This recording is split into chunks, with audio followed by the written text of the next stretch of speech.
Okay. Um, well, I wanted to try to prove that my models best represent the interplay between real and virtual worlds in space time, or space time particles. Space time thought of as particles. And I'll just go over some background history about my ideas. This is dated 1995. I used to call it an invisible cell.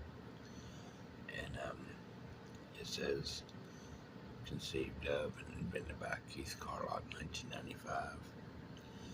And this is a picture of a breakaway view of a spherical, the highest symmetry for invisibility of any object, spherical form, pixelated 3D pixels, and inside its interface. And in between all this, I went through all these different studying of these things, of these, of this model, and I'll get to this in a second. And then in 1998, I decided to try to prove my ideas on a low-tech scale: photographic invisibility, photographic holodecks, and the inverse between each one, invisibility and holography in general. And that's where I'm currently at, trying to prove it with my photographic portal model that incorporates both invisibility, low-tech invisibility, and low-tech holodecks. With, I believe this will eventually be proven by the Las Vegas Sphere. Um, my old ideas will be proven, I believe, by the Las Vegas Sphere, and that will take the form of um, televisual portals. They'll figure out what I've known for so long about the interplay between real and virtual worlds. And the people who built the Las Vegas Sphere, they said they had plans to build smaller ones for other venues. Well, that could be readily adapted to my ideas of televisual portals.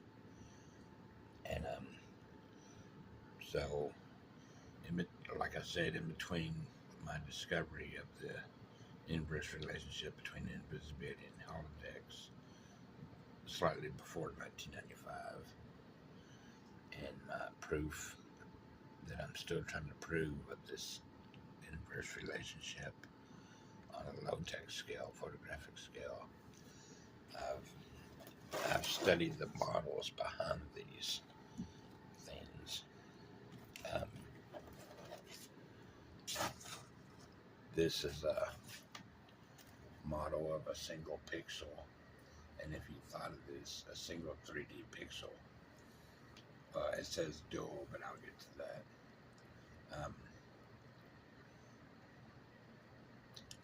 It separates into two, but if you think of this as an atom or a particle of space-time, then it drops down to its energy states, its quantum energy states, or in this case, virtual energy states. If this was an atom of space-time, and what's real is the only real part is this part going in and coming out. Everything in this invisible space is supposed to have light going through it or energy going through it at all angles. The only part that's real is this. These displacements mark out the virtual worlds that are hidden in between the real and the perfectly virtual. Light going in this way, if there was a extension, it would go out completely this way, the largest displacement. This is a mid-range displacement. This is the smallest displacement down to where there's no displacement. And this marks out the energy levels, or the virtual exchange between the real world and the virtual worlds, the displacements, until they become from infinity to none. And this again is based on my model, which this is a better zero displacement interface. It shows when space-time comes together as a single atom, I guess if you can call it that, then it's invisible. And you have to use the assumption that space itself can be made invisible. It has a structure. Well, the particles that make up space-time can be made invisible. That's how we experience space-time. It's invisible to us. We feel it. We see the objects in it. We feel the time passing. We feel and see the objects in it. But we can't see space-time. It's made up of particles of invisibility that has the potential to hold virtual worlds inside. Actually, this would be the virtual world, and this would be the space made invisible in these particles. And this is a three-dimensional view, the same as this is. I exaggerated the picture elements, but obviously they would be much, much, much smaller, the size of quantum particles, quantum Planck lengths I would get. But this is a model for it. This is a 3D model I always carry with me of the virtual reality hidden inside the invisible space-time particles. And these are the things I've been studying forever, and I have saved back scrap paper of all these different ways I've studied the basic model. See, I don't believe point particles exist. That's a point particle. It can exist. But in a fractal particle, it does exist. It's capable of existing because all these displacements are eliminated by one single model that allows everything to find its way directly out as if it was coming in directly out at all angles. This is filled with displacements. All these displacements are canceled out with this one space-time particle. So you have to assume that space can be made invisible, which I believe the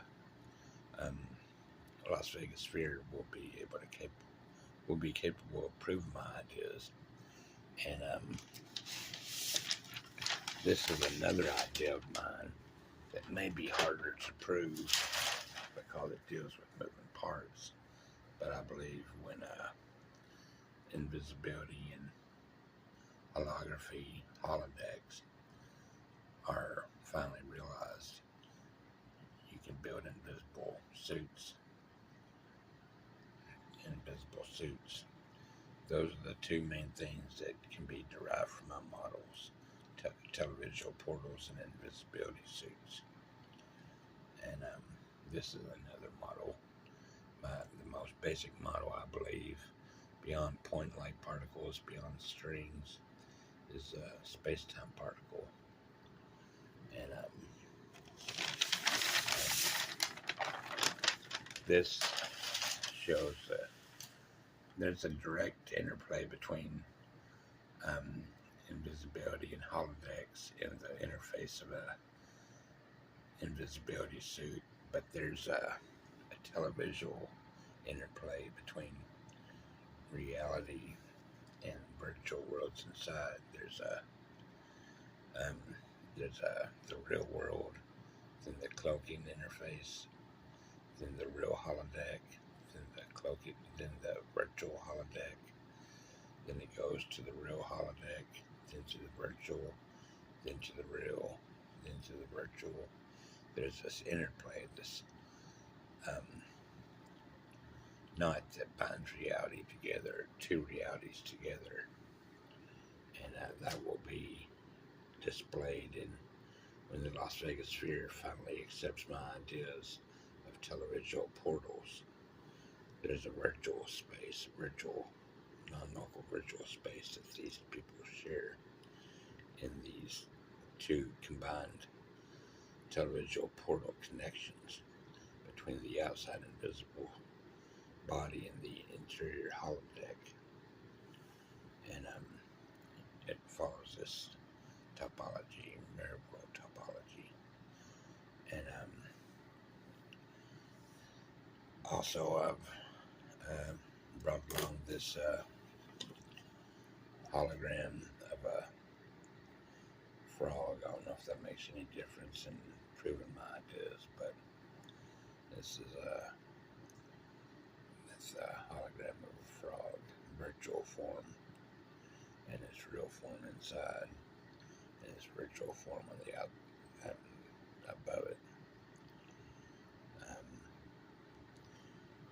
So I guess that's what I'm trying to prove is my models are the best representation of the exchange between the real and the virtual. Thanks a lot.